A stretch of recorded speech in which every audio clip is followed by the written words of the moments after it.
Malam itu di sebuah rumah sakit megah di tengah kota, seorang CEO muda terbaring di ambang kematian. Monitor detak jantungnya naik turun tak menentu, darahnya terus keluar dan dokter panik mencari pendonor dengan golongan darah langka. Di lorong belakang, seorang santri miskin dengan sandal jepit sedang menjenguk murid kecilnya.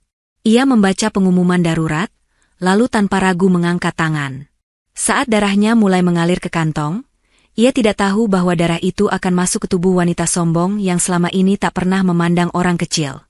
Beberapa hari kemudian, CEO itu sadar dan mencari tahu, siapa yang menyelamatkanku tanpa meminta bayaran sepeser pun.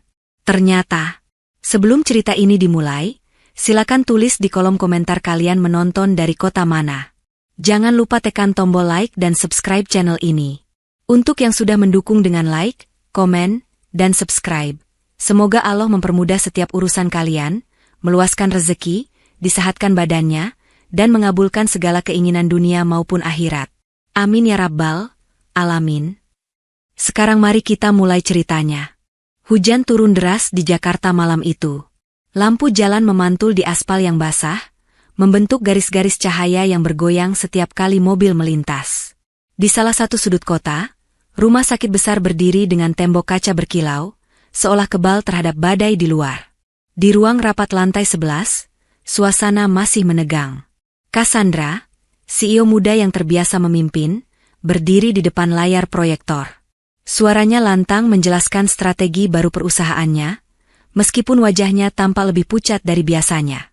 Beberapa kali asisten pribadi, Lila, melihat jemari Cassandra yang bergetar ketika mengganti selide. "Mbak, mungkin kita bisa istirahat sebentar," bisik Lila ketika semua orang mulai berkemas. Cassandra menggeleng pelan. "Selesaikan semua target hari ini. Besok aku mau cuti, Lila. Kita tidak boleh tertinggal." Ia melangkah keluar ruang rapat dengan langkah cepat. Baru beberapa meter di koridor, dunia di sekelilingnya mendadak berputar. Suara hujan dan percakapan rekan kerja menjauh, berganti dengung berat. Dadanya sesak, pandangannya mengabur. Lila hanya sempat berteriak panik sebelum tubuh Cassandra ambruk ke lantai marmer yang dingin. Sirene kecil di rumah sakit menyala ketika ambulans tiba. Petugas memindahkan Cassandra dengan cekatan, memasang oksigen dan alat monitor. Wajah Cassandra nyaris tanpa warna, bibirnya membiru. Tekanan darah turun terus. "Dok," lapor perawat. Dokter jaga mengerutkan kening. "Bawa ke ruang gawat darurat. Kita perlu cek sumber perdarahan." Dalam hitungan menit, Cassandra sudah terbaring di ranjang rumah sakit. Tubuhnya diselimuti baju pasien biru. Monitor di samping ranjang menampilkan garis hijau naik turun tak menentu. Di luar ruangan, Lila menyeka air matanya dengan tisu, menunggu kabar sambil menggenggam ponsel yang tidak berhenti bergetar. Setelah pemeriksaan cepat, dokter keluar dengan wajah serius. Di koridor, keluarga dan beberapa petinggi perusahaan sudah berkumpul. "Bagaimana keadaan anak saya, Dok?" tanya ibunda Cassandra dengan suara bergetar. "Kondisinya kritis," jawab dokter. "Ada perdarahan hebat yang kemungkinan sudah berlangsung lama. Kami butuh transfusi darah segera. Golongan darahnya sangat langka, dan stok di bank darah hampir habis." "Tidak bisakah diambil dari rumah sakit lain?" salah satu direktur bertanya. "Kami sudah menghubungi. Beberapa sedang dalam perjalanan, tapi kemungkinan terlambat. Kami butuh pendonor yang cocok malam ini juga." Sun. Hanya suara hujan di luar jendela dan bunyi mesin monitor dari ruang gawat darurat. Lila menatap dokter dengan mata merah. "Jadi, kalau tidak ada yang cocok malam ini," ucapnya lirih, "kita akan lakukan yang terbaik," jawab dokter, meski semua orang tahu kalimat itu sering berarti sebaliknya. Di papan pengumuman dekat ruang tunggu, perawat menempelkan kertas dengan huruf tebal, "Dibutuhkan donor darah dengan golongan langka. Syarat, sehat, usia 18-35 tahun. Harap menghubungi ruang donor secepatnya." Tak ada yang menyangka, di lorong yang sama, tak jauh dari kertas pengumuman itu, ada seorang pemuda berpeci hitam sedang duduk menunduk, memeluk tas kecil lusuh di pangkuan. Namanya Abdul. Santri miskin dari desa yang datang ke kota bukan untuk bisnis, bukan untuk rapat, tetapi untuk menjenguk murid kecilnya yang sedang dirawat di lantai 3. Ia belum tahu bahwa malam itu, bukan hanya nyawa seorang CEO yang diuji. Takdirnya sendiri sebentar lagi akan berbelok ke arah yang tidak pernah ia bayangkan. Lorong rumah sakit berbau obat yang menyengat. Abdul duduk di bangku plastik hijau, menunduk menatap sandal jepit yang sudah mulai tipis. Ia baru saja keluar dari ruang rawat Raffi, santri kecil yang ia ajari ngaji di musola kontrakan. Bocah itu tidur dengan infus menempel di tangannya, tubuh kecilnya gemetar setiap kali demam naik. Abdul menghela napas. Di dompet kainnya hanya tersisa beberapa lembar uang ribuan. Cukup untuk makan sederhana besok. Untuk hari-hari berikutnya, ia belum tahu. Ia menengadah, melihat kertas pengumuman yang baru saja ditempel perawat. Tulisan hitamnya tebal, tegas, seperti memanggil. Dibutuhkan donor darah dengan golongan langka.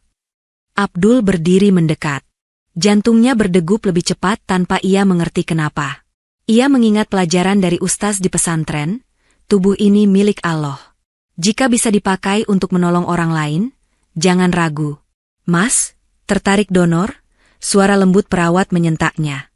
Abdul sedikit gugup. Golongannya apa, Mbak? Perawat menyebutkan. Abdul terdiam. Ia tahu betul golongan darahnya, karena dulu pernah ikut cek gratis di puskesmas desa. Dan itu, sama persis. Kalau boleh, saya periksa dulu, ya, kata perawat sambil tersenyum. Di ruang pemeriksaan kecil, Abdul duduk dengan lengan terulur. Jarum kecil menusuk kulitnya. Ia mengucap bismillah pelan, merasakan dinginnya jarum menembus. Perawat yang memeriksa hasilnya mengangkat alis. Mas, ini cocok sekali dengan pasien kami, ucapnya lega. Tapi saya harus pastikan, Mas Abdul benar-benar mau? Prosedurnya agak banyak, dan Mas akan merasa lemas setelahnya. Abdul tersenyum.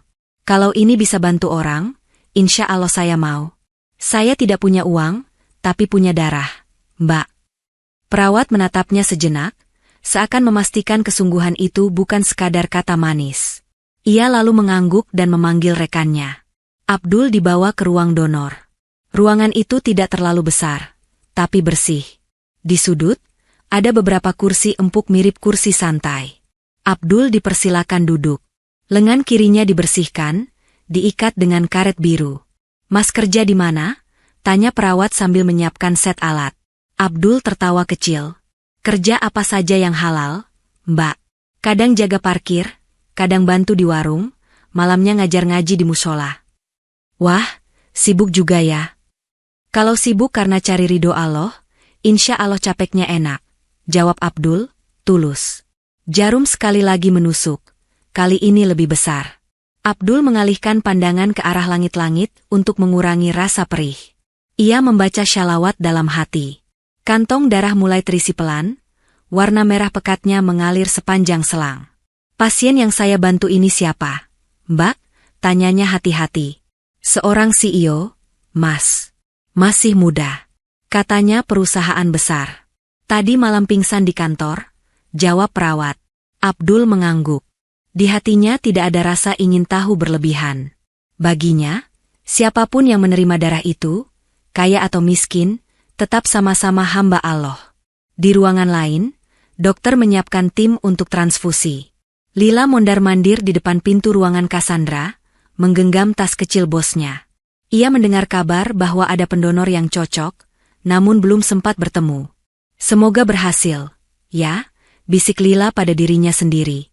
Selesai donor, Abdul merasa kepalanya agak ringan. Perawat memberinya air putih dan roti. Ini, dimakan dulu. Jangan langsung berdiri, katanya. Abdul tersenyum. Terima kasih, Mbak. Semoga Allah hitung ini sebagai amal baik untuk semua yang terlibat. Perawat itu tertegun sejenak. Kata-kata sederhana itu menenangkan hatinya lebih dari kopi pahit manapun. Di secarik formulir, ia menulis nama Abdul lengkap dengan alamat kontrakan sempit di pinggiran kota. Tidak ada kamera berita yang merekam.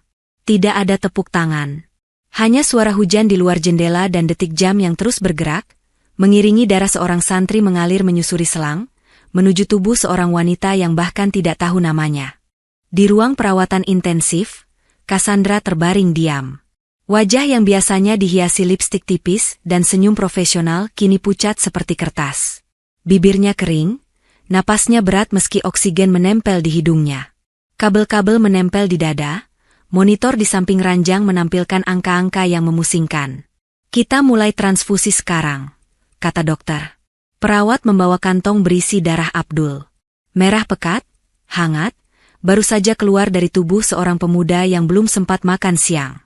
Kantong itu digantung tinggi. Selang kecil disambungkan ke jarum yang sudah terpasang di tangan Cassandra. Tetes demi tetes mengalir, bergerak perlahan melewati selang bening, masuk ke pembuluh darahnya.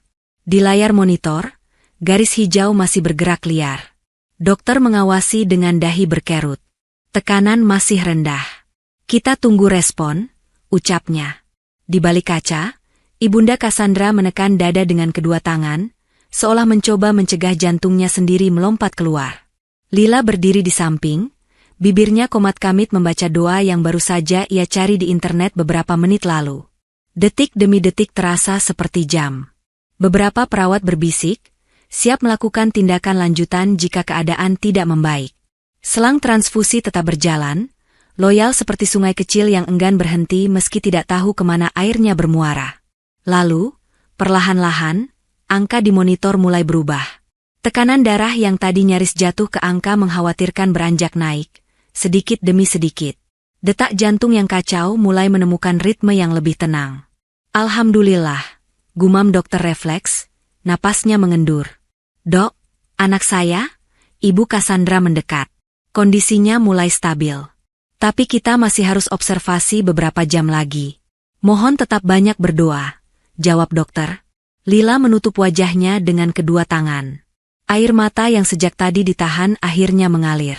Ia menoleh ke arah perawat yang memegang berkas.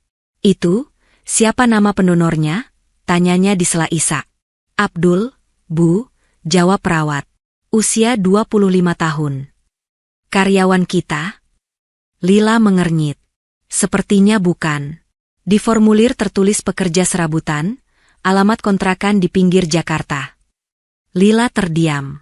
Di kepalanya, nama itu memantul-mantul, asing namun terasa dekat. Sementara itu, Cassandra masih terlelap, tidak menyadari bahwa dalam tubuhnya kini mengalir darah seorang santri yang beberapa jam lalu duduk di bangku plastik dengan sandal jepit basah. Malam terus berjalan. Hujan di luar perlahan reda, menyisakan bau tanah basah yang samar tercium sampai ke balkon rumah sakit. Di ruang donor, Abdul bersiap pulang. Badannya agak lemas, tapi ada ketenangan aneh di dadanya. Mas, ini uang transport dan sedikit ucapan terima kasih dari rumah sakit, kata perawat sambil menyodorkan amplop. Abdul menggeleng halus. Tidak usah, Mbak. Saya sudah dapat banyak. Saya juga dikasih roti dan air. Itu sudah lebih dari cukup. Tapi ini prosedur, Mas.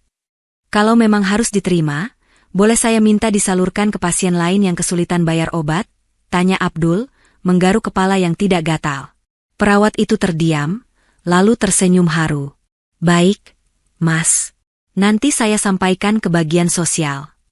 Abdul melangkah keluar rumah sakit dengan langkah pelan, menyampirkan tas lusuh di bahu. Angin malam menerpa wajahnya. Di langit, awan mulai pecah, memberi ruang bagi beberapa bintang untuk menyelinap.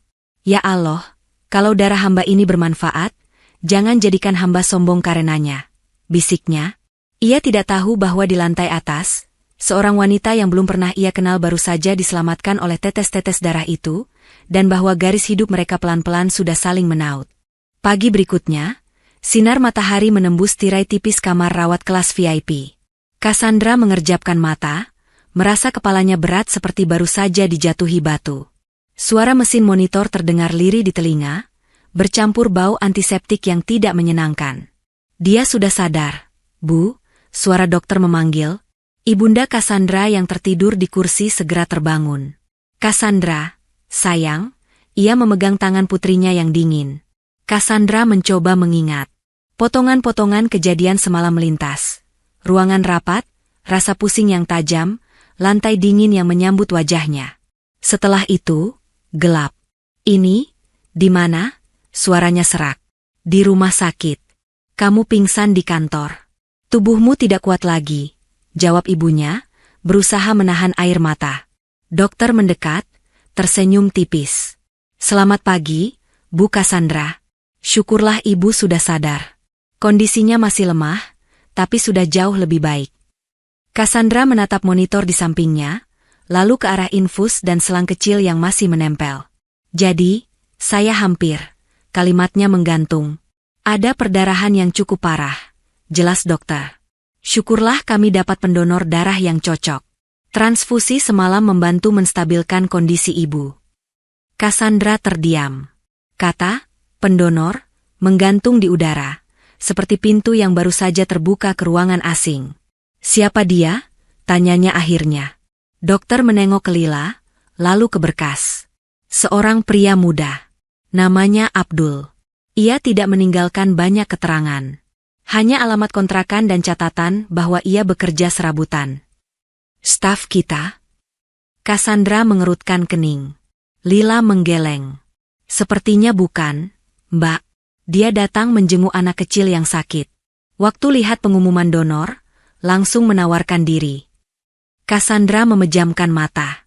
Dalam benaknya, sosok pendonor itu muncul sebagai bayangan samar. Mungkin pria necis berjas yang biasa ia temui di ruang rapat, atau mungkin salah satu klien penting. Tapi nama, Abdul, terdengar terlalu sederhana untuk imajinasinya. Kita sudah kasih dia uang terima kasih, tanya Cassandra, refleks kembali ke kebiasaan lamanya. Dia menolak, jawab Lila pelan. Katanya cukup didoakan saja. Amplop yang kita siapkan malah minta disalurkan ke pasien lain. Cassandra membuka mata, menatap langit-langit putih. Ada sesuatu yang bergetar di dadanya, rasa yang belum ia kenal. Ia terbiasa membayar dan dibayar. Dunia bisnis mengajarkannya bahwa tidak ada yang betul-betul gratis. Tapi kali ini, hidupnya sendiri diselamatkan oleh seseorang yang tidak meminta apa-apa selain doa. Aku mau ketemu dengannya, kata Cassandra pelan tapi tegas. Tapi dia sudah pulang. Bu, sela dokter. Kami hanya punya alamat kontrakan. Daerahnya agak jauh di pinggir kota. Tidak apa-apa, sahut Cassandra. Lila, begitu aku diizinkan keluar dari rumah sakit, cari dia. Aku tidak mau hutang budi pada orang yang bahkan tidak tahu wajahku. Lila mengangguk, meski dalam hati ia tahu ini bukan hanya soal hutang budi. Di mata Cassandra ada sesuatu yang berbeda. Tidak lagi sekadar keinginan mengendalikan situasi, tapi juga rasa ingin lepas dari cengkraman kehidupan serba dingin yang selama ini ia banggakan.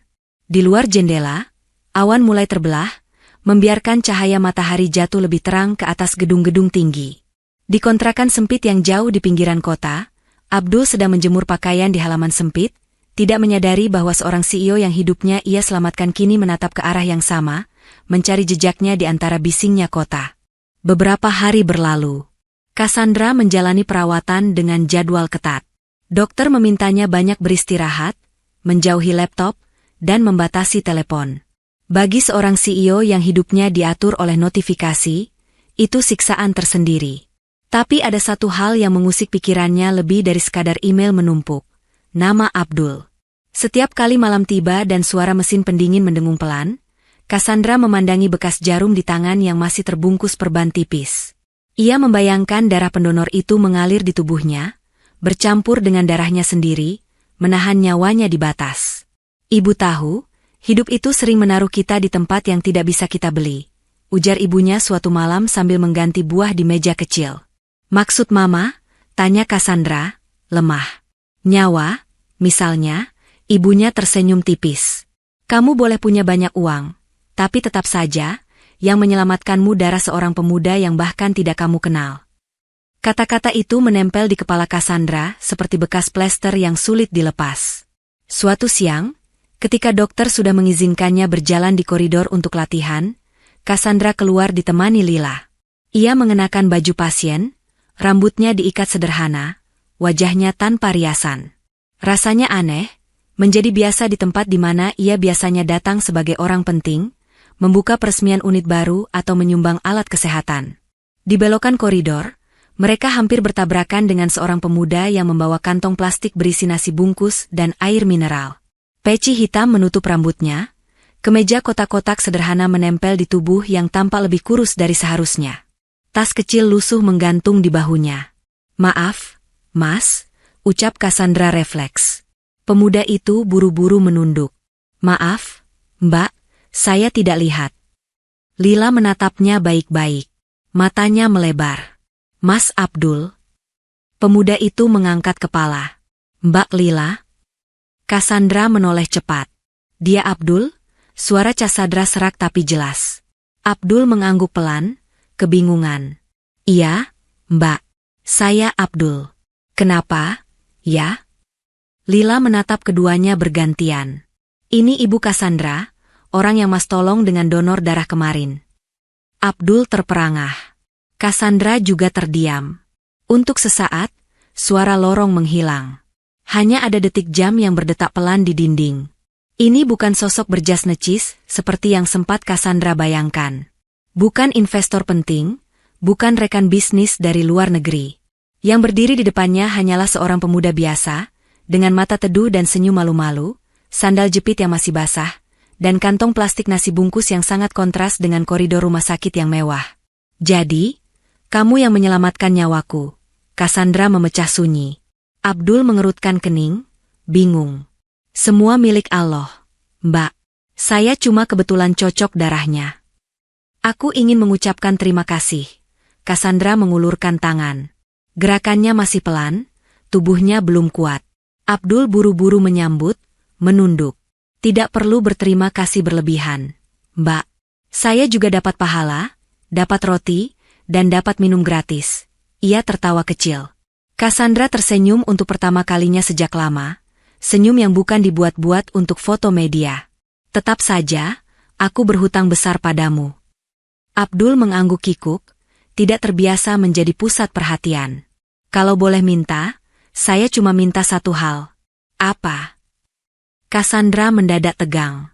Ia sudah siap jika Abdul meminta pekerjaan, uang, atau akses ke perusahaan besar. Doakan ibu saya di kampung, jawab Abdul, polos. Beliau sering sakit-sakitan. Saya tidak bisa sering pulang. Cassandra terdiam. Lila yang berdiri di sampingnya ikut tertegun. Di dunia Cassandra, hutang besar biasa dibayar dengan nominal besar. Di dunia Abdul, cukup dengan doa. Baik, ucap Cassandra pelan. Aku akan doakan ibumu setiap malam. Abdul mengangguk. Wajahnya berbinar seperti anak kecil yang baru diberi kue ulang tahun. Terima kasih, Mbak. Ia pamit dengan sopan, melangkah pergi menyusuri koridor menuju tangga. Tangannya masih memegang nasi bungkus untuk Raffi, santri kecilnya. Cassandra memandang punggung itu sampai menghilang di ujung belokan. Lila, aku ingin satu hal, katanya kemudian. Apa, Bu?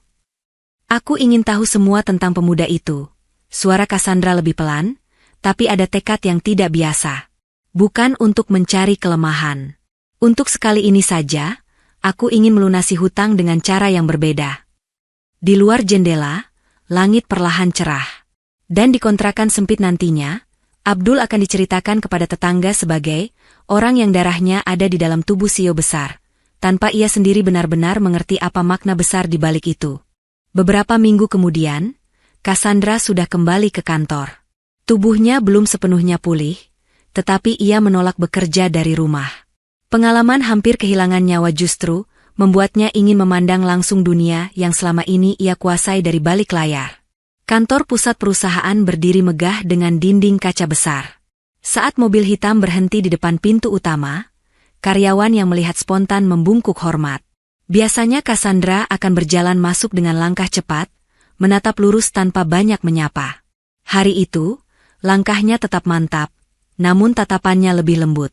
Di ruangannya yang luas di lantai paling atas, Cassandra memanggil Lila. Undang Abdul ke sini, katanya. Untuk wawancara kerja, tanya Lila hati-hati. Untuk terima kasih, secara resmi. Mungkin kita bisa buat acara kecil. Perusahaan butuh cerita baik. Dan aku, butuh melihat orang itu lagi. Lila mengangguk. Dalam hati, ia lega melihat atasannya mulai tersenyum lebih sering. Meski senyum itu belum sepenuhnya lepas dari bayang-bayang stres. Undangan pun dikirim. Abdul menerimanya saat baru pulang dari mengajar ngaji anak-anak. Amplop berlogo perusahaan besar itu terasa asing di tangannya. Mas, jangan-jangan mau dikasih kerja di gedung tinggi, canda tetangganya. Abdul hanya tertawa. Entah, Mas. Yang penting saya niatnya silaturahmi. Hari yang dijanjikan tiba. Abdul datang dengan kemeja terbaik yang ia punya, warna biru muda yang sudah disetrika berkali-kali hingga kainnya mulai menipis. Peci hitamnya ia bersihkan dengan hati-hati. Di depan gedung kaca, ia merasa kecil seperti semut di hadapan gunung. Satpam menyapanya ragu. Maaf, Mas mau kemana? Saya diundang ke kantor Ibu Cassandra, jawab Abdul, menyebut nama dengan pelafalan hati-hati. Begitu melihat nama di daftar tamu, ekspresi Satpam berubah hormat. Oh, Mas Abdul. Silakan masuk. Lantai paling atas. Lift berkilau memantulkan wajah Abdul yang canggung. Ia berusaha berzikir pelan mengalahkan rasa gugup. Pintu lift terbuka di lantai terakhir, menampilkan pemandangan kota yang meluas di balik kaca wrap around. Lila menunggu di depan. Mas Abdul, alhamdulillah datang juga, sapanya ramah. Iya, Mbak. Maaf kalau telat. Jalanan macet. Mereka berjalan menyusuri koridor berkarpet lembut. Di dinding, foto-foto Cassandra berjabat tangan dengan tokoh terkenal menghias. Semuanya memancarkan kepercayaan diri dan keberhasilan. Ini ruang Ibu Cassandra, ucap Lila sambil membuka pintu. Ruang itu luas, hampir seukuran musola kecil di kontrakan Abdul. Jendela kaca dari lantai ke langit-langit memperlihatkan gedung-gedung lain yang tampak seperti tumpukan mainan. Di tengah ruangan ada meja kerja besar, dipenuhi berkas rapi dan laptop tipis. Cassandra berdiri dari kursi, melangkah menghampiri Abdul. Ia tidak mengenakan jas formal, hanya kemeja putih sederhana dan celana hitam. Wajahnya lebih segar, tapi masih terlihat bekas lelah beberapa minggu terakhir. Selamat datang di sarangku yang membosankan, katanya, mencoba bercanda. Abdul tersenyum. Tempat ini tidak terlihat membosankan, Mbak. Banyak orang bermimpi bisa masuk ke sini. Dan justru orang yang tidak pernah bermimpi masuk ke sini yang menyelamatkan nyawaku. Cassandra menggeleng kecil. Mereka duduk. Di meja kecil, sudah disiapkan minuman dan kue. Cassandra menjelaskan bahwa perusahaan ingin memberikan penghargaan secara resmi kepada Abdul. Ada rencana untuk mengundang media, menjadikan ini kampanye donor darah sekaligus citra positif perusahaan. Abdul mendengarkan dengan tenang. Kalau bisa mengajak orang lain donor, insya Allah bagus, katanya. Tapi, saya tidak ingin nama saya terlalu dibesarkan. Saya takut hati saya tidak kuat. Cassandra menatapnya lekat. Kau tidak ingin terkenal? Abdul tertawa pelan. Kalau saya terkenal karena hafal Quran, mungkin. Tapi terkenal karena jadi pendonor CEO, rasanya aneh, Mbak. Sebuah kalimat melintas di kepala Cassandra. Di dunia yang selalu mengejar spotlight, masih ada orang yang nyaman berada di balik tirai. Baiklah, ia mengalah. Kalau begitu, acaranya dibuat sederhana saja.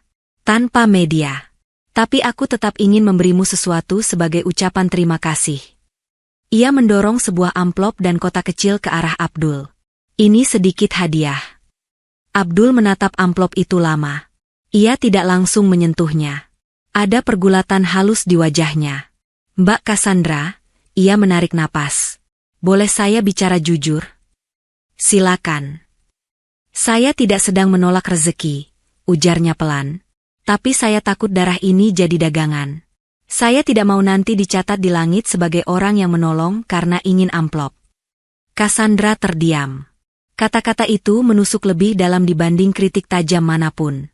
Kalau Mbak benar-benar ingin berterima kasih, lanjut Abdul, menurut saya ada banyak orang di luar sana yang lebih butuh. Kurir yang gajinya telat, pegawai kecil yang lemburnya tidak dibayar.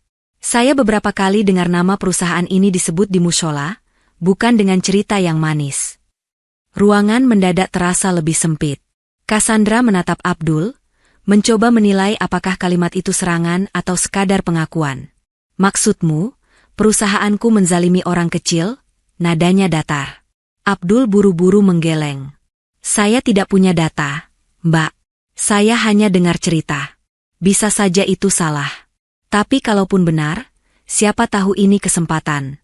Darah yang mengalir di tubuh Mbak bisa jadi awal perubahan. Saya cuma menyampaikan apa yang saya dengar, bukan menuduh. Cassandra bersandar. Hatinya seperti dicekik, bukan oleh rasa tersinggung, melainkan oleh rasa bersalah yang selama ini ia tekan di bawah timbunan target dan angka. Kau tahu, Abdul, ucapnya lirih. Semua orang di sekelilingku memuji. Bilang aku hebat, tangguh, luar biasa. Tidak ada yang berani bilang begitu di hadapanku. Mungkin karena mereka takut kehilangan pekerjaan, jawab Abdul jujur, lalu menutup mulut, menyesal sudah terlalu jauh. Untuk sesaat, Cassandra memandangnya, lalu tertawa kecil. Tawa yang aneh, antara lega dan perih. Dan kau datang sebagai orang yang tidak punya apa-apa untuk hilang. Abdul ikut tersenyum. Saya hanya punya 2 ibu di kampung. Mbak, kalau saya berdusta, itu yang paling saya takutkan hilang. Kalimat itu menggema di kepala Cassandra lama setelah Abdul pulang. Ia berdiri di depan jendela, menatap kota yang terus bergerak. Di dalam tubuhnya, darah Abdul berputar-putar, menyatu dengan detak jantungnya, seolah mengingatkan bahwa ada hidup lain yang menempel di hidupnya sekarang. Malam itu kantor sudah sepi. Sebagian besar lampu lantai bawah padam, hanya menyisakan cahaya dari beberapa ruangan yang masih terjaga. Di lantai tertinggi, ruang kerja Cassandra diterangi lampu meja yang hangat. Berkas-berkas menumpuk di hadapannya, grafik laba dan laporan pertumbuhan yang selama ini ia banggakan. Namun kali ini, setiap angka terasa seperti sedang menatap balik.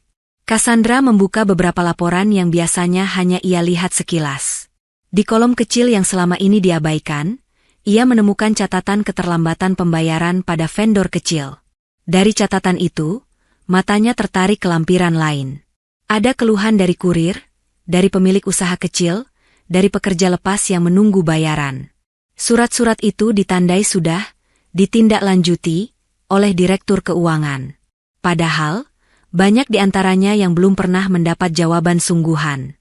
Jadi selama ini aku duduk di kursi paling tinggi, tapi tidak tahu siapa yang diinjak di bawah. Gumamnya, getir. Pintu diketuk pelan. Lila masuk, membawa termos kecil berisi teh hangat. Ibu belum pulang? Tanya Lila. Kau pikir aku bisa tidur setelah mendengar cerita Abdul? Cassandra tersenyum tipis. Lila terdiam. Ia juga sempat berdiri di depan lift siang tadi, mendengar percakapan mereka dari jarak aman. Kata-kata Abdul tentang kurir yang menggadai motor terngiang di telinganya. Kadang aku iri, lanjut Cassandra, menatap keluar jendela.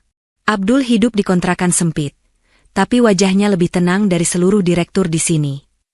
Mungkin karena dia tidak dikejar target, Lila mencoba bercanda. Atau mungkin karena dia tahu siapa yang dia kejar. Cassandra menghela napas dalam. Lila, selama ini kita mengejar angka. Tapi untuk apa kalau ada orang yang menangis di belakangnya? Lila menatap bosnya yang biasanya keras. Pagi tadi Cassandra memimpin rapat seperti biasa, masih dengan suara tegas. Tapi malam ini, di ruangan yang sama, ia tampak seperti anak kecil yang baru sadar telah bermain terlalu dekat dengan jurang. Menurutmu, aku bisa memperbaiki semua ini? Tanya Cassandra. Ibu selalu bilang tidak ada laporan yang tidak bisa direvisi, jawab Lila pelan. Mungkin sekarang saatnya kita revisi cara kita berjalan. Pertanyaan itu tertinggal seperti percikan di udara. Malam itu Cassandra menutup laptop lebih jauh dari biasanya, lalu mengambil wudhu di toilet kecil di samping ruangannya. Untuk pertama kali sejak menjadi CEO, ia menempelkan dahi ke karpet tipis di pojok ruangan, berbisik pelan meminta ampun dan petunjuk. Di sudut lain kota, Abdul menatap atap kontrakan yang bocor, memikirkan bagaimana cara membayar sewa bulan depan. Ia tidak tahu bahwa kata-kata yang ia ucapkan dengan hati-hati siang tadi sedang mengguncang dasar bangunan kaca yang menjulang tinggi. Perubahan tidak pernah datang tanpa suara. Begitu Cassandra mulai bertanya terlalu banyak, suara itu berubah menjadi badai. Semua bermula dari rapat internal keuangan. Cassandra membawa setumpuk laporan yang telah ia baca semalam. Direktur Keuangan, Haris, duduk di seberangnya dengan wajah percaya diri. Jadi, semua keterlambatan pembayaran ini, Cassandra menggeser berkas. Benar sudah diselesaikan? Haris mengangguk cepat. Ya, Bu. Hanya masalah administrasi. Tidak ada yang serius. Aneh, Cassandra membalik halaman. Karena 2 hari lalu aku dapat email dari salah satu vendor kecil yang hampir menutup usahanya. Mengaku belum dibayar selama 3 bulan. Namanya sesuai dengan yang di laporan ini.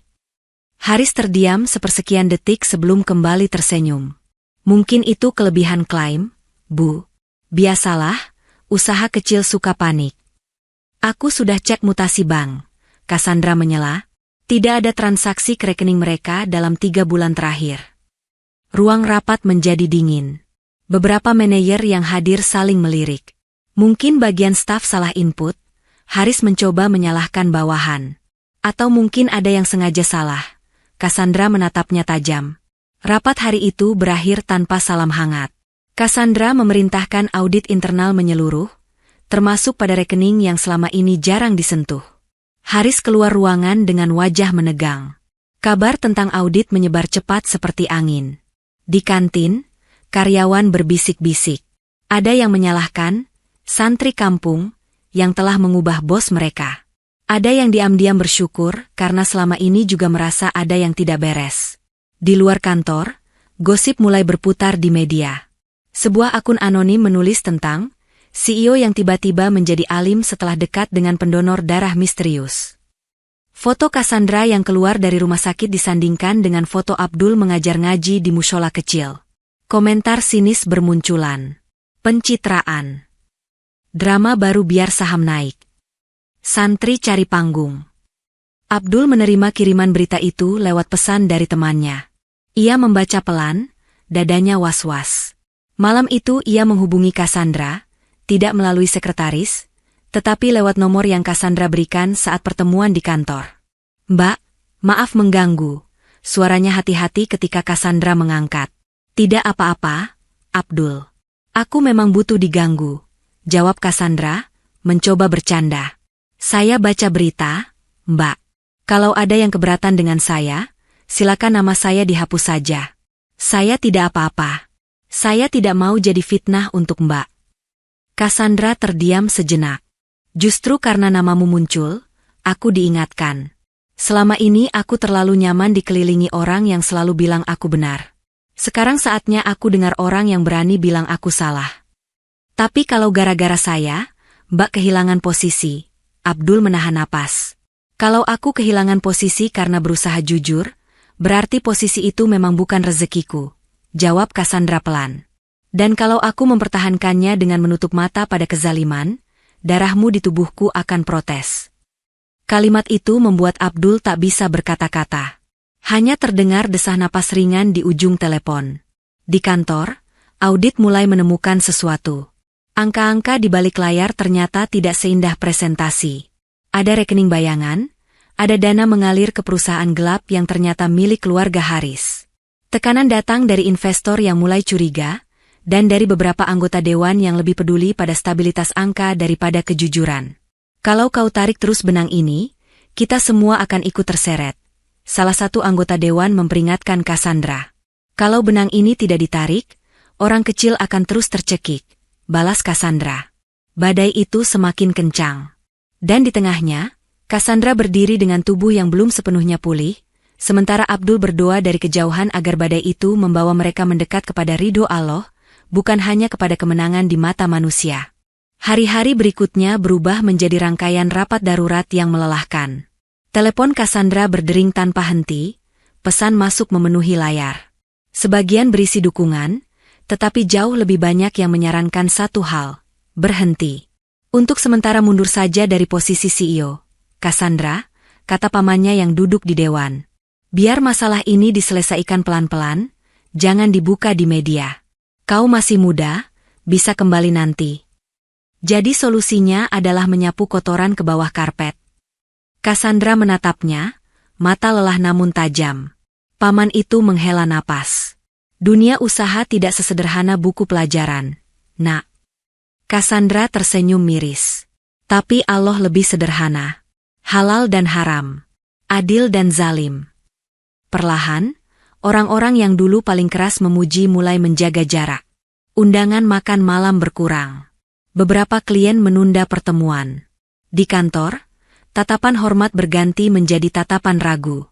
Suatu malam, Cassandra duduk sendirian di ruang rapat yang lampunya sudah diredupkan. Di hadapannya hanya ada nasi kotak yang tidak tersentuh dan selembar sajadah digelar di sudut. Pintu terbuka pelan. Abdul masuk, membawa plastik kecil. "Maaf datang malam-malam," ujarnya. "Kau tidak takut terlihat bersama orang yang sedang diserang berita?" Cassandra mencoba bercanda, tapi suaranya serak. Abdul mengangkat plastiknya. "Saya bawa nasi uduk langganan, Mbak. Kalaupun difoto, biar semua orang tahu CEO besar masih makan nasi bungkus." Cassandra tertawa, kali ini lebih lepas. Mereka duduk di lantai, nasi kotak ditata di antara tumpukan berkas. Dari lantai tertinggi, lampu-lampu kota terlihat seperti bintang yang turun ke bumi. "Kau bisa saja menjauh, Abdul," kata Cassandra setelah beberapa menit hening. "Tapi kau malah datang membawa nasi." Abdul menatap nasi di tangannya. Waktu seseorang terserang fitnah, yang dibutuhkan bukan pembelaan di depan kamera. Yang ia butuh teman makan dan teman sujud. "Selain itu, saya tidak punya apa-apa." "Kau salah," Cassandra menatapnya. "Kau punya sesuatu yang lebih dari direktur-direktur itu. Kau tidak takut kehilangan jabatan, karena dari awal kau tidak punya jabatan." Abdul tersenyum. "Tapi saya takut kehilangan doa ibu. Itu sebabnya saya tidak boleh berdusta di depan Mbak, dan tidak boleh berbalik ketika Mbak sedang sendiri." Setelah makan, Abdul menggelar sajadah. "Mari salat, Mbak. Kalau semua orang meninggalkan kita, seharusnya kita malah lebih sering datang kepada yang tidak pernah meninggalkan." Cassandra berdiri di belakang Abdul. Untuk pertama kali dalam hidupnya, ia merasakan punggung seorang lelaki lain di depannya bukan sebagai pesaing dalam bisnis, dan bukan sebagai ancaman, tapi sebagai imam kecil yang memimpin jalan pulang ke arah yang selama ini ia abaikan. Air mata jatuh tanpa izin ketika Abdul membaca ayat tentang orang-orang yang menegakkan keadilan meski terhadap diri sendiri dan keluarga. Seusai salam, Cassandra menutup wajah dengan kedua tangan, menahan isak yang selama ini ia simpan di balik rapat dan angka. "Kalau nanti aku jatuh, Abdul," suaranya lirih, "apa kau masih akan datang membawa nasi bungkus?" Abdul menoleh, tersenyum. "Kalau saya masih punya uang buat beli nasi, insya Allah saya datang. Kalau tidak, saya datang bawa dua saja." Di luar, angin malam berputar di antara gedung-gedung tinggi. Bagi dunia, Cassandra sedang berada di titik terendah karirnya. Bagi hatinya sendiri, ia justru sedang belajar berdiri di tempat tertinggi, di hadapan Rabb yang melihat setiap langkah. Audit yang dimulai dari laporan kecil, akhirnya menguak lubang besar. Tim yang Cassandra bentuk menemukan pola pengalihan dana yang rapi. Rekening perusahaan bayangan, pembayaran fiktif, dan angka yang sengaja dinaikkan untuk menutupi kekurangan di tempat lain. Semua jejak mengarah ke Haris. Ketika bukti sudah cukup kuat, Cassandra mengumpulkan rapat dewan. Dokumen disusun rapi, grafik ditampilkan di layar. Wajah-wajah yang sebelumnya santai kini menegang. "Ini tuduhan berat, Cassandra," salah satu anggota dewan bersuara. "Kau yakin tidak ada kesalahan?" "Ini bukan tuduhan," jawab Cassandra tenang. "Ini data." Haris mencoba bertahan. "Semua keputusan keuangan besar mendapat persetujuan Ibu Cassandra. Saya hanya menjalankan." Cassandra menatapnya lurus. "Kalau aku menandatangani, itu karena aku percaya pada laporan yang kau buat. Kepercayaanku adalah amanah. Dan kau mengkhianatinya." Di saat tegang itu, sekretaris dewan masuk membawa flash disk. "Maaf, ini bukti tambahan dari tim audit," katanya. Rekaman dari kamera kantor diputar. Terlihat Haris memaksa beberapa staf menandatangani laporan palsu, mengancam akan memutasi mereka ke cabang jauh jika menolak. Suara itu jelas, meski ia mencoba berbisik. Ruang rapat membeku. Tidak ada lagi alasan yang bisa dibuat. Haris pucat, keringat dingin mengalir di pelipisnya. "Aku tidak ingin perusahaan ini hancur," katanya lirih. "Kalian tahu sendiri bagaimana kerasnya persaingan. Kita perlu sedikit trik untuk bertahan." Trik yang membuat orang kecil tidak dibayar adalah bentuk kezaliman, bukan strategi, Cassandra menjawab. "Kalau perusahaan harus tumbuh dengan darah orang yang tidak terlihat, lebih baik ia runtuh di hadapan manusia daripada runtuh di hadapan Allah." Keputusan diambil. Haris diberhentikan, Kasusnya diteruskan ke pihak berwajib. Berita menyebar cepat di media, kali ini dengan narasi berbeda. CEO muda bongkar penyelewengan di perusahaannya sendiri. Orang-orang yang dulu menyarankan Cassandra diam kini sibuk menyusun ulang posisi. Beberapa investor yang semula ragu justru mengirim pesan dukungan, mengatakan bahwa keberanian membuka kebusukan internal menunjukkan perusahaan punya masa depan. Abdul menyimak kabar itu dari musola. Anak-anak mengelilinginya setelah mengaji, bertanya apakah benar, Ibu Cassandra, sekarang jadi pahlawan di televisi. Pahlawan yang sebenarnya itu orang yang menolong tanpa nama, jawab Abdul. Tugas kita bukan menonjolkan wajah, tapi menjaga hati. Namun di lubuk hati, ia merasa lega. Bukan karena Cassandra menang di depan media, tapi karena satu bab kezaliman telah ditutup. Setidaknya, darahnya yang mengalir di tubuh perempuan itu kini ikut bergerak untuk sesuatu yang lebih bersih. Malam hari, Cassandra mengirim pesan singkat, "Terima kasih sudah berani menegur kemarin. Kalau tidak, mungkin aku masih menutup mata." Abdul membalas satu kalimat, "Yang menegur bukan saya, Mbak." Hati Mbak sendiri yang akhirnya mendengar. Waktu berlalu. Perusahaan perlahan pulih dengan sistem baru yang lebih transparan. Cassandra membentuk program khusus untuk mendampingi usaha kecil. Di setiap rapat, ia selalu mengingat satu kalimat. Jangan jadikan laba alasan untuk melupakan air mata orang kecil. Hubungannya dengan Abdul tidak berhenti setelah badai berlalu. Mereka sering bertemu di acara yang diadakan di pesantren atau kampung-kampung binaan. Cassandra yang dulu terbiasa dengan hotel bintang 5 kini belajar duduk di tikar, makan dengan tangan, tertawa bersama anak-anak yang giginya ompong. Suatu malam, Cassandra datang ke mushola tempat Abdul biasa mengajar. Lampu-lampu kecil menyala, anak-anak sudah pulang. Abdul duduk di pojok, merapikan ikra di rak kayu. "Assalamualaikum," sapa Cassandra. "Waalaikumsalam." Abdul berdiri, sedikit terkejut. "Mbak datang sendirian?" Lila di luar. Dia bilang ingin memberi ruang. Cassandra tersenyum. Mereka duduk di serambi. Angin malam membawa aroma tanah dan suara jangkrik yang samar. Kontras dengan hiruk pikuk kota yang biasanya mengelilingi Cassandra. "Aku dulu takut ke tempat seperti ini." Cassandra membuka percakapan. "Takut dinilai, takut kelihatan asing. Tapi sekarang, entah kenapa justru di sini aku merasa pulang. Mungkin karena di sini orang tidak tertarik dengan seberapa besar perusahaan Mbak," jawab Abdul. "Mereka cuma peduli apakah Mbak ikut sujud bersama." Cassandra menatap kedua tangannya. "Darahmu menyelamatkan nyawaku. Tapi lebih dari itu, kau menyelamatkanku dari diriku sendiri." Abdul menggeleng. "Allah yang menyelamatkan. Saya hanya kebetulan lewat." Hening sesaat. Bintang-bintang terlihat malu-malu di langit kota. "Abdul," Cassandra menatap lurus, suaranya bergetar halus. "Aku sudah bicara dengan mamamu beberapa hari lalu." Abdul terkejut. "Ibu saya?" Cassandra mengangguk. "Aku datang ke desa, ditemani Lila. Rumahmu sederhana tapi hangat. Ibumu membuatkan teh dan pisang rebus." Beliau bercerita tentang anaknya yang tidak pernah menolak kalau diminta menolong orang. Wajah Abdul memerah. "Mbak tidak bilang-bilang. Kalau ku bilang lebih dulu, kau pasti kabur." Cassandra tersenyum nakal, lalu serius. "Aku menyampaikan niatku pada ibumu sebelum mengatakannya padamu. Karena aku tahu, sebelum menjadi CEO, aku hanya perempuan biasa yang harus minta izin pada ibu calon suaminya." Abdul terpaku. Kata, "suami," meluncur begitu saja, menghantam dadanya seperti ombak. "Aku tidak berani janji akan jadi istri yang sempurna," lanjut Cassandra, suara pelan.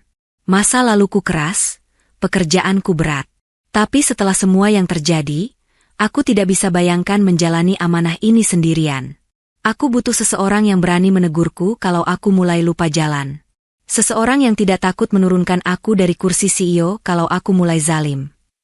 "Mbak," Abdul menelan ludah. "Saya ini cuma santri miskin. Ilmu saya belum banyak. Rumah saya bocor kalau hujan. Dunia saya jauh dari dunia Mbak." Justru itu, Cassandra menatapnya dengan mata berkaca-kaca. "Aku tidak butuh orang yang berlomba denganku mengumpulkan dunia. Aku butuh imam yang mengingatkanku kalau dunia ini sementara. Bolehkah aku menitipkan langkahku padamu, bukan sebagai bos kepada bawahan, tapi sebagai istri kepada suami?" Angin berhenti sejenak. Abdul memejamkan mata. Wajah ibunya terbayang, sedang tersenyum malu-malu ketika Cassandra datang ke rumah. Doa yang dulu sering ia dengar di sela hujan, ketika ibunya menatap langit, "Ya Allah, kirimkan untuk anakku pasangan yang bisa menguatkan imannya."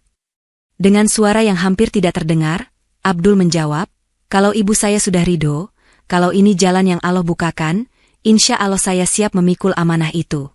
Tapi satu syarat saya, Mbak." "Apa?" Cassandra menahan napas. "Jangan pernah berhenti menerima teguran. Dari saya, dari ibu, dari guru, dari siapapun yang mengingatkan tentang Allah. Kalau suatu hari saya yang lupa, tolong Mbak yang tarik tangan saya." Cassandra mengangguk, air mata jatuh satu persatu. "Itu syarat paling indah yang pernah kuterima." Malam itu, di mushola kecil yang catnya mulai mengelupas, lamaran tidak diiringi musik atau lampu mewah. Hanya ada doa, beberapa saksi, dan hati yang sama-sama bergetar. Hari pernikahan itu tiba tanpa pesta megah di hotel. Cassandra sengaja memilih aula pesantren yang dulu sering dikunjungi Abdul. Dindingnya sederhana, lantainya beralas karpet hijau. Bunga-bunga segar ditata secukupnya, tidak berlebihan. Sebagian tamu dari pihak Cassandra datang dengan pakaian rapi dan wajah heran. Mereka terbiasa melihat pesta dengan lampu kristal dan hidangan berlapis. Di sini, hidangannya nasi liwet, ayam kampung, dan sambal yang membuat keringat mengalir. "Benar ini pernikahan CEO besar?" bisik salah satu tamu. Namun ketika akad dimulai, semua suara perlahan redup. Abdul duduk di depan penghulu, tangan menggenggam kuat pena. Wajahnya tegang, tetapi matanya tajam. Di belakangnya, para santri duduk rapi, beberapa menatap dengan bangga. Cassandra duduk di ruang terpisah, menunggu dengan kerudung putih sederhana. Ia menatap cermin, hampir tidak mengenali dirinya sendiri. Tidak ada make-up tebal, tidak ada perhiasan mencolok. Hanya senyum kecil dan mata yang berkaca-kaca. Ijab kabul diucapkan. Suara Abdul sempat bergetar, namun kalimatnya terucap jelas. Para saksi mengangguk. "Sah," kata mereka. Saat Cassandra keluar bergandeng tangan dengan ibunya, para santri bersorak kecil. Abdul menyambutnya dengan hati berdebar. Di mata semua orang mungkin terlihat bahwa santri miskin ini berhasil menikahi CEO besar. Di mata Abdul, justru ia yang diberi amanah untuk menjaga hati seorang perempuan yang pernah tenggelam di dunia. Setelah acara, seorang santri kecil, Raffi, menarik ujung baju Abdul. "Ustaz, sekarang Ustaz jadi suami CEO ya?" Matanya berbinar. Abdul tertawa, mengusap kepala Raffi. "Aku tetap ustazmu, tetap tinggal di dunia yang sama. Hanya saja, sekarang aku punya teman yang bisa menitipkan lebih banyak rezeki untuk orang kecil." Di sisi lain, beberapa rekan bisnis Cassandra mendekatinya. "Kau yakin dengan pilihan ini?" tanya salah satu, setengah berbisik.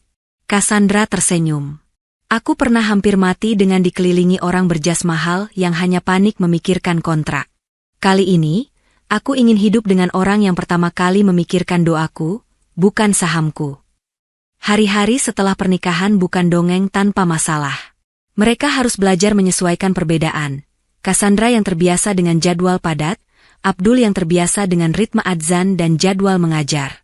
Terkadang mereka berselisih tentang hal kecil, seperti cara membagi waktu antara rapat dan pengajian. Namun setiap kali perbedaan itu mengeras, mereka kembali kepada kesepakatan awal, saling mengingatkan, bukan saling menjatuhkan. Program sosial perusahaan tumbuh pesat. Banyak pesantren terbantu, banyak keluarga yang dulu tercekik hutang mulai bangkit. Abdul tidak duduk di kursi direksi, ia memilih posisi sebagai penasehat nilai, sering terlihat hanya sebagai lelaki berpeci yang datang membawa map lusuh. Tapi orang-orang yang bekerja dekat dengannya tahu, banyak keputusan besar perusahaan lahir dari obrolan selepas salat di mushola kecil di basement. Di malam-malam sepi, ketika Cassandra memandang bekas luka kecil di tangan Abdul tempat jarum donor dulu menusuk, ia teringat bahwa semua ini dimulai dari satu keputusan sederhana di lorong rumah sakit. Seorang santri miskin yang rela kehilangan sedikit darah, dan seorang CEO kaya yang hampir kehilangan nyawa. Kini, darah itu tidak hanya menyatu di tubuh, tetapi juga di takdir. Mereka berjalan bersama, jatuh bangun bersama, memaknai cinta bukan sekadar perasaan manis, melainkan amanah yang kelak akan diminta pertanggungjawabannya. Dan di sebuah desa jauh dari gemerlap kota, seorang ibu yang dulu sering mengeluh sakit kini tersenyum lebih tenang setiap kali mendengar kabar. Ia tahu, doanya yang dulu ia kirim dalam hujan telah dijawab dengan cara yang tidak pernah ia sangka. Anaknya bukan hanya selamat di kota, tetapi menjadi imam bagi perempuan yang Allah titipkan kepadanya. Seorang CEO No. 1 yang belajar sujud di lantai yang sama dengan santri-santri kecil. Cerita mereka belum berakhir. Karena hidup yang dipakai untuk menolong orang lain selalu akan terus berlanjut. Namun untuk hari itu, cukup satu kalimat yang Abdul bisikan di telinga Cassandra sebelum mereka tidur.